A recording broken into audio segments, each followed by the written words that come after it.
بلکتے بچے ماؤں کی گود میں رہ گئے اور ان کے باپ رخصت ہو گئے، مائیں تڑپتی رہ گئی، ہاتھوں سے بیٹے نکل گئے، بہنیں سسکتی رہ گئیں، بھائی ہاتھوں سے نکل گئے، بچے بلکتے رہ گئے، باپ ہاتھوں سے نکل گیا اور ان کی لاشیں تک نہیں ملی۔ ان مجبوروں، ان بے بسوں، ان لاچاروں کے ساتھ کیا ہم عملی طور پہ کھڑے نہیں ہوں گے، یا صرف ہم ایک پوسٹ کر کے سمجھیں گے کہ اپنا حق ادا کر دیا، یا صرف اظہار تعصف کر کے، یا صرف ان کے لیے دعا کر کے ہم سمجھ لیں گے کہ کافی ہو گیا، یا ہمیں عملی طور پہ ان کے لیے مقدور بر کھڑا ہونا پڑے گا۔ ہمارا دین تو ہمیں یہی سکھاتا ہے۔ تو ان بلکتے ہوئے لاچار اور مجبور لوگوں کی مدد کے لیے جب ہم ان کے ساتھ عملاً کھڑے ہوں گے، ہم ان کی ضرورت کو پورا کرنے کے لیے اپنے وسائل کے ساتھ کھڑے ہوں گے، تو عرش کا رب کتنی کرم نوازی ہمارے اوپر فرمائے گا۔ اس لیے میں آپ سے کہوں گا کہ مختلف محلوں میں مختلف مساجد کی انجمنیں باقاعدہ فنڈ کر کے، باقاعدہ وہاں جا کر کے ان لوگوں کی مدد کریں، عملی مدد کریں، اور اس میں دیر نہ کریں۔ وقت بڑی تیزی کے ساتھ گزر رہا ہے، ان کا ایک ایک لمحہ بڑا قیمتی ہے۔ ایک وقت کا کھانا کھایا ہے تو دوسرے وقت کا کھانا نہیں ہے۔ کھلے آسمان تلے پڑے، وہاں خیموں کی ضرورت ہے، وہاں ادویات کی ضرورت ہے، وہاں پکے ہوئے کھانے کی ضرورت ہے۔ تو ہر بندہ جس کو اللہ نے توفیق دی ہے وہ ان کی فوری مدد کے لیے بھی پہنچے، اور ان لوگوں کی ضرورت جو اس سیلاب کے ریلوں کے گزر جانے کے بعد ہے، بعد میں بیٹھ نہ جائے، بعد میں بھی ان کے مدد کے لیے کوئی ایک مکان تعمیر کر رہا ہے، کوئی 2 مکان تعمیر کر رہا ہے، کوئی 10 مکان تعمیر کر رہا ہے۔ میں یہ کہہ رہا ہوں کہ ہر مسجد کے نمازی مل کے ایک ایک مکان اپنے ذمے لے لیں تو پاکستان کے اندر جو لاکھوں مساجد ہیں تو لاکھوں مکان ان کے بن جائیں گے۔ صرف مسجدوں کے نمازی مل کے، پورا محلہ 200 500 300 گھروں کا ایک محلہ ہوتا ہے، تو صرف وہ ایک ایک مکان اپنے ذمے لے لیں۔ یہ جتنے سکول ہیں، سرکاری ہیں، پرائیویٹ سکول ہیں، یہ ایک سکول 1 2 3 مکان اپنے ذمے لے لیں۔ ہر فیکٹری اپنے ذمے ایک ایک مکان لے لے۔ یہ جتنے پیٹرول پمپ بنے ہوئے ہیں، یہ 1 1 2 2 4 4 جو ہے وہ مکان اپنے ذمے لے لیں۔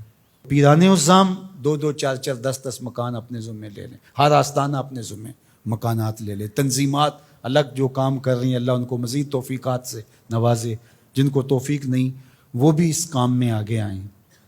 تو یہ کوئی اتنا بڑا کام نہیں، ہم کھڑے کر سکتے ہیں اپنے بھائیوں کو۔ انصار مدینہ کی مثال ہمارے سامنے موجود ہے۔ یہ جو قافلے آئے تھے مکہ المکرمہ سے تو سب کو چھوڑ کے آگے تھے، حضور نے ایک کو ایک کا بھائی بنا دیا، مواقات مدینہ اسے کہتے ہیں۔ تو انہوں نے آدھا آدھا سامان، اپنے باغ، اپنی ساری چیزیں آدھی آدھی ان کے سپرد کر دی کہ آپ ہمارے بھائی ہیں۔ کائنات میں مدد، نصرت، اعانت اور یوں بھائی چارے کی کوئی اور دوسری مثال اس طرح کی نہیں ہے، اور یہ دین قیامت تک ہے۔ تو وہ سنت مسلسل ہونی چاہیے کہ ایک ایک فیملی اپنے ذمے لے لیں۔ اللہ نے آپ کو عافیت میں رکھا ہے، اللہ کے حضور اس نعمت کا شکرانہ ادا کرنا ہوگا، عملاً بھی، قولاً بھی، رویتاً بھی، اور اپنے وسائل اور اپنے مال کے ذریعے بھی۔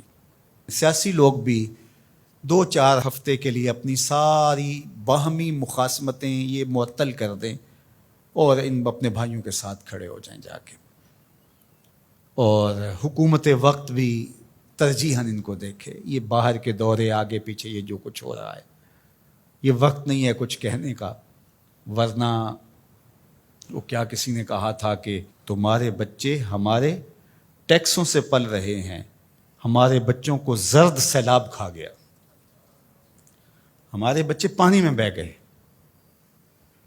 ہمارے مکان منہدم ہو گئے، اور تمہاری زندگیاں بہت اچھی گزر رہی ہیں، تھوڑی دیر نیچے آؤ، اترو اور ان کی اشک شوئی کرو۔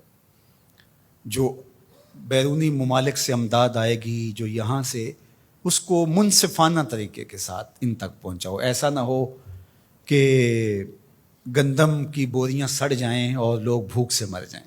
انہوں نے قیامت کے دن گریبان پکڑنا ہے۔ وہ بچے جن کی لاشیں پھول گئی ہیں ان پانیوں کے اندر، وہ نیم برہنہ بچے، کیا وہ قیامت کے دن گریبان نہیں پکڑیں گے؟ کیا جواب دے سکیں گے ہم اللہ اس کے رسول کے سامنے؟ ادارۃ المصطفیٰ اپنی بساط کے مطابق اپنے ان بھائیوں کے ساتھ کھڑا ہے. آپ ہمارے ساتھ کھڑے ہو جائیں، مل کے ہم کام کرتے ہیں. جس تنظیم کے ساتھ بھی آپ کا اطمینان قلب ہے، اعتماد ہے، اس کے ساتھ کھڑے ہو جائیں. یہ بڑی تیزی کے ساتھ کام کرنے کا وقت ہے، زیادہ سوچنے کا وقت نہیں ہے. فوراً کسی کے ساتھ جڑ جائیں، خود چلے جائیں، دوڑ پڑیں وہاں. آپ ان کے ساتھ کھڑے ہوں گے، وہ اپنے ساتھ آپ کو موجود پا کر ہی جو ہے ان کو تسلی ہوگی، تشفی ہوگی کہ یہ ہمارے درد میں ہمارے کوئی آنسو تو پوچھنے والا ہے.